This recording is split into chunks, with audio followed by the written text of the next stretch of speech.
നിഷ്കമ്പേ നിത്യപൂർണേ നിരവധി പരമാനന്ദ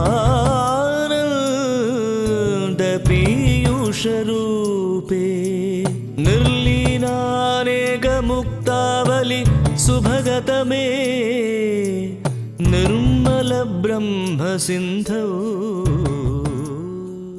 നിഷ്കള ബ്രഹ്മോപാസന ചെയ്യുന്നതിന് പകരം നമുക്ക് സകളമായ മൂർത്തിയെ ഉപാസിക്കാം. അതായത് ഭഗവാന് ദിവ്യമായ രൂപം കൊടുക്കുകയാണ് വേദവ്യാസ മഹർഷി ഭാഗവതത്തിൽ. ഭഗവാൻ നമ്മളെപ്പോലെ തന്നെ മനുഷ്യൻ്റെ രൂപത്തിൽ അവതരിച്ചു. ഭഗവാന് 4 കൈകളുണ്ട്, ശംഖചക്ര ഗദാപത്മങ്ങൾ ധരിച്ചിട്ടുണ്ട്. ഭഗവാൻ നല്ല വനമാല ചാർത്തിയിട്ടുണ്ട്.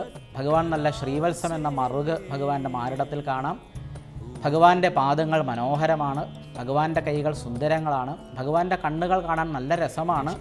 ഇങ്ങനെ ഒരു മനുഷ്യരൂപത്തിൽ നാം ഭഗവാനെ ഉപാസിക്കുമ്പോൾ നമുക്ക് ആ ഉപാസന വളരെ എളുപ്പമായി തീരുകയാണ്. കല്ലോലോല്ലാസതുല്യം ഖലു വിമലതരം സത്വമാഹുസ്തദാത്മാ